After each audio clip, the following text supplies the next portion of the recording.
Cette vidéo concerne un événement très précis que je saisis pour défendre une position. On a eu un maire PCF qui a imposé l'islam, un prosélytisme islamique, qui a imposé des femmes voilées dans sa mairie, enfin qui a laissé s'imposer des femmes voilées dans sa mairie. Donc c'est un peu comme si des gens étaient dans la mairie avec un t-shirt écrit l'islam est vrai, vive le Coran, la Wakbar. Et qui ensuite donc il a fait quand même des trucs assez graves, et ses équipes aussi, et ensuite s'est étonné, a fait semblant de s'étonner qu'en réponse, un autre membre de son conseil a récité Je vous salue Marie afin de désapprouver l'infraction à la laïcité du maire et des prosélytes islamiques présents dans le conseil. Bon, ça c'est clair. Alors premièrement, il y a eu beaucoup de mensonges, c'est-à-dire beaucoup de gens ont volontairement tronqué la vidéo et montré un membre RN, et moi je suis apolitique, hein, c'est assez facile à prouver d'ailleurs, jamais défendu spécialement un bord ou un autre, et en tout cas je n'ai jamais dit que j'étais pour le RN, et j'ai pas de sympathie particulière, mais j'ai constaté que des vidéos diffusées massivement avec beaucoup de vues, c'était des vidéos qui essayaient de faire croire qu'en gros un membre du conseil municipal venait faire du prosélytisme catholique. Ils avaient coupé toute la pathologie précédente, toute la situation pathologique précédente, à laquelle le gars faisait par humour, il avait récité un Je vous salue Marie pour dire puisqu'on en est là, puisque c'est dramatique la situation, je vais vous réciter je vous salue Marie. Moi je suis, ces trolls, ce genre de troll là pour le coup apparaît tout à fait légitime. Je veux dire, à partir du moment où tu as du Allah Wakbar et où on cherche à imposer l'islam dans une mairie, c'est pas très très violent de réciter Je vous salue Marie en réponse pour contester cette soumission à l'islam présente dans la mairie.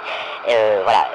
Bon, jusque-là, c'est très simple. La plupart des gens un peu attentifs ont vu que la vidéo avait été tronquée et ne sont pas dupes. Et puis évidemment, l'auteur de ces trafics, le maire Buissou, je crois, il s'appelle Buissou, évidemment, il est démasqué puisqu'il n'y a pas besoin de couper la vidéo. Enfin, je veux dire, à ce moment-là, s'il voulait défendre une position, il aurait dû publier, puisque c'est à lui qu'incombe le fait d'avoir sorti la vidéo, il aurait dû publier la vidéo entièrement et non pas cette version tronquée. Ensuite on le voit s'énerver, on le voit sous pression, donc on sait qu'il est sous pression islamique, qu'il n'agit pas de manière autonome, il ne prend pas une décision. Donc ça c'est un grand problème et qui est mondial, qui n'est pas spécifiquement français. On a vu les membres de la royauté anglaise qui, contraints et forcés par les cadres islamiques menaçants, disent l'islam est une religion de paix, et ils en font trop pour qu'on comprenne qu'ils sont sous séquestre, qu'ils sont séquestrés, qu'ils n'ont pas le choix. Hélas, beaucoup de gens pensent que c'est une trahison de la part de cette monarchie anglaise, alors que pas du tout, leurs vies sont en jeu. Donc voilà, ils ne pouvaient pas faire autrement. Comme Zideb El Razaoui, qui a été contrainte de revenir et de faire une apologie du 13 novembre, le 13 novembre. Elle est revenue, elle a été absente des années ou des mois, je ne sais plus exactement, et elle a fait son premier tweet le 13 novembre pour fêter les attentats du Bataclan, et après elle a fait semblant, bon bref, elle a récité des communiqués terroristes parce qu'elle y était obligée. Mais en plus c'était facile, elle l'avait dit dans un space, sa fille était entre les mains des islamistes. Elle avait pas dit qu'elle était menacée, mais tout le monde avait compris. À partir du moment où tu dis que ta fille elle est à tel endroit, encadrée par telle et telle personne, la personne qui ne veut pas comprendre qu'elle se retrouve dans une situation de contrainte, c'est la responsabilité lui en incombe. Mais là, moi ce qui m'embête, alors ensuite on voit le Philippe Pouissou qui fait des discours, les habituels trolls, en utilisant le mot islamophobie, etc. Et beaucoup de gens disent il a tort. Il a tort de défendre cette position. Mais moi, c'est pas du tout ce qui me gêne.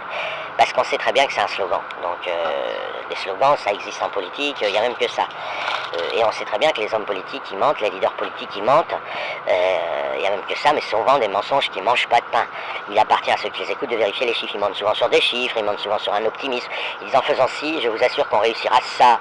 Bon, ils mentent, mais voilà, il appartient à la personne qui écoute de dire, de vérifier s'ils promettent la lune, la promesse va être tenue. Je sais pas, je vais prendre un exemple, Mélenchon qui achète une partie je parle de la clientèle non spécialement musulmane là, en disant tout sera gratuit, tout va être pour voilà, comme si on n'y avait pas pensé avant, et comme si le fait qu'on n'applique pas le rasé gratis de Mélenchon, c'est juste qu'on était tous cons avant et que lui il allait transformer le monde qu'il allait lutter contre la pauvreté, etc., avec ses facéties. Bon. Donc tout ça, on est habitué. C'est des mensonges qui sont absolument consubstantiels à l'absence d'encadrement du message des slogans politiques, parce qu'on confond souvent la liberté d'expression et le droit de faire de la publicité tapageuse dans le domaine politique. Les leaders politiques sont appelés ils ont le droit de dire absolument ce qu'ils veulent. C'est une question, voilà, c'est pas simple, parce que dès que tu commences à encadrer, tu commences à nier la liberté d'expression, la liberté politique, la liberté d'opinion, c'est le droit de dire des conneries, hein. C'est pas le droit de dire que 2 plus 2 égale 4, ça, il n'y a pas besoin de liberté d'expression pour ça. Et ensuite, évidemment, quelque chose est évalué comme étant une connerie selon la subjectivité du juge, donc du juge, pas au sens officiel, mais de la personne qui juge, qui entend le propos. Et si on commence à dire on interdit, on autorise l'expression, mais on l'interdit de dire des conneries, vous interdirez tout en disant que c'est des conneries. Voilà. Donc, pour moi, la question n'est pas là. Moi, ce qui est le plus grave pour moi, c'est que Bouissou, c'est pas que ce qu'il dit est faux, c'est qu'il est conscient de mentir d'une manière insolente. C'est-à-dire de manière, il fait un bras d'honneur. Il dit je vous mens, je sais que vous savez que je vous mens, je sais que personne ne me croit. Et je vous fais un bras d'honneur. J'avais appelé ça le mensonge injonction à une époque. C'est-à-dire, on est sur du mensonge qui n'est pas destiné à être cru, mais qui est destiné à faire taire ou à envoyer chier.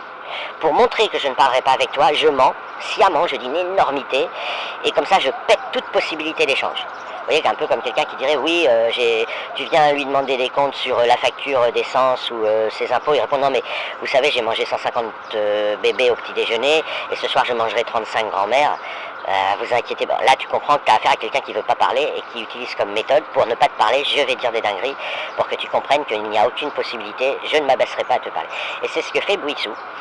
Et c'est pour moi c'est ça le plus grave, c'est que il est élu, il est maire d'une ville, et il s'adresse non pas à un interlocuteur en particulier, si c'est son ennemi, si c'est son beau-frère, si c'est, je sais pas moi, l'amant de sa femme, on peut imaginer l'usage de cette technique, même si elle n'est pas très élégante, on peut l'imaginer.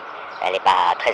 Mais là, il s'adresse à un public indéfini, puisqu'il s'adresse autant à ses adhérents, à ceux qui sont plutôt pour lui, au sens politique, qu'aux autres. Et il ment à tout le monde en espérant, c'est pas en espérant, c'est en supposant, il fait le pari, que ses adhérents le comprennent et valident qu'il procède de cette façon. Et donc, il atteste par son mensonge que ses adhérents acceptent d'adhérer à quelqu'un qui pratique ce type de mensonge. C'est pas tant le mensonge lui-même que ce type de mensonge. Et c'est là, à mon sens, qu'il y a une tâche aveugle. Parce que souvent, quand vous mentez à vos adhérents, même si vos adhérents ont un doute, ont un biais subjectif, etc., ils ont au moins l'espoir que ce soit vrai. Sans forcément vous croire, ils veulent vous soutenir dans l'idée que votre mensonge ne réside qu'en une utopie, en quelque sorte. Ils espèrent que vous êtes sincère dans l'espoir que ce soit vrai. Vous voyez, donc il pardonne le mensonge. Mais là, on n'a pas cette situation. Là, on est devant un apologue du terrorisme, clair, net, carré, précis, qui ment. Et qui ment en sachant que personne ne le croit, et en sachant que c'est, en habituant en quelque sorte ses adhérents, c'est choisissez votre camp. Soit vous êtes opposé à moi et vous êtes pour la laïcité, soit vous venez avec moi et ce sera comme ça. Dorénavant, ce sera comme ça. Voilà. Pour moi, c'est ça qui est le plus grave. C'est pas tant qu'il mente, c'est qu'il ne cherche pas. Il n'a pas le respect de la personne, c'est un peu curieux ce que je veux dire, il n'a pas le respect de la personne à qui il ment. C'est-à-dire, il ne dit pas à la personne, au moins j'espère que tu vas me croire et j'espère te berner. Non, c'est pas du tout ça, c'est, je sais que tu ne me croiras pas, je sais que tu me vois comme un menteur, et je te montre à quel point je te méprise, à quel point tu n'es pas un être humain pour moi, au point que je te mens en te regardant dans les yeux, juste pour bien te montrer, parce qu'on peut mentir à un caillou, on peut mentir à un poteau, on peut mentir à un parc-mètre, voilà ça. Et je fais pareil avec toi pour te déshumaniser, et je mens et je fais semblant, je fais un discours qui fait semblant de qualifier de laïque la soumission à l'islam, etc. Et je t'emmerde. Voilà, je t'emmerde, et je produis une vidéo qui va se diffuser à des dizaines ou des centaines de milliers d'exemplaires à un large public. Et pour moi, c'est ça la problématique, ce n'est pas le mensonge en soi.